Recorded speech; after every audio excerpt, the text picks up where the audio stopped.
बिस्मिल्लाहिर्रहमानिर्रहीम। तमाम देखने और सुनने वालों को यासर महमूद का सलाम। आज की इस वीडियो के अंदर हम जो जनरल कोडिंग गाइडलाइंस पढ़ रहे हैं, उसमें से आज देखेंगे कि हम किस जनरल कोडिंग गाइडलाइन के पॉइंट पे हम डिस्कशन करेंगे। तो बढ़ते हैं वीडियो की जानब और देखते हैं कि आज हम क्या डिस्कस करने वाले हैं। आज की इस वीडियो के अंदर documentation by clinicians other than the patients provider, इसके बारे में हम डिस्कस करेंगे। डायग्नोसिस कोड उस वक्त लगाया जाता है जब मरीज़ को डॉक्टर ने खुद चेक किया हो और उसे डॉक्यूमेंट भी किया हो।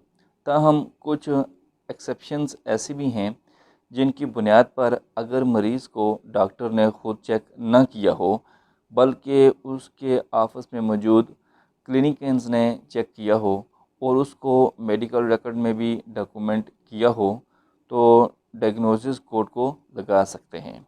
यहाँ पर वो क्लिनिशियंस मुराद हैं जिनको कानून इस बात की इजाज़त देता है कि वो डॉक्टर की गैर मौजूदगी में या उसकी सुपरविजन में इलाज कर सकते हैं और ये बात पहले से मरीज़ को डॉक्यूमेंट करके दी हुई होती है ताकि कानूनी तौर पर वो कोई भी चारा जोई करना चाहे तो उसके मालूमात में हो कि उसकी सेहत की देखभाल करने वाले क्लिनिशियंस कानूनी तौर पर उसको देखने के मजाज हैं। ये क्लिनिशियंस किन किन सर्विसेज के इवज़ डायग्नोसिस कोड को लगा सकते हैं या उनको इस्तिस्ना हासिल होता है। इनमें बॉडी मास इंडेक्स BMI के code, depth of non pressure chronic ulcer, pressure ulcer stage, coma scale, NIH stroke scale, social determinants of health classified to chapter 21, laterality, blood alcohol level के कोड्स और under immunisation status.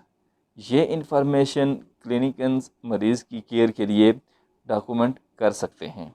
मिसाल के तौर पर एक dietitian BMI को document कर सकता है, एक नर्स प्रेशर अल्सर के स्टेज को डॉक्यूमेंट कर सकती है, emergency medical technician coma scale को डॉक्यूमेंट कर सकता है।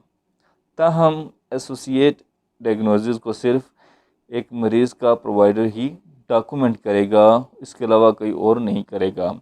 मसलन ओवरवेट का कोड हो गया, ओबेसिटी हो गई, एक्यूट स्ट्रोक हो गया, प्रेशर अल्सर, F10 कैटेगरीज़ के कुछ कोड्स हैं, अल्कोहल रिलेटेड डिसऑर्डर्स। तो इनको सिर्फ जो प्रोवाइडर्स का जो प्रोवाइडर जो है वही कोड करेगा।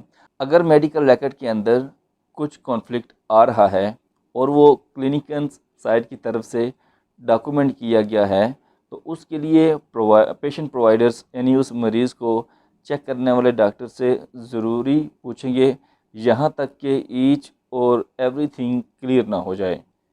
BMI के codes, coma scale, NIHSS, blood alcohol level codes, codes for social determinants of health और अंडर इम्यूनाइजेशन स्टेटस के कोड्स को सेकेंडरी डायग्नोसिस के तौर पर ही कोड किया जाना चाहिए।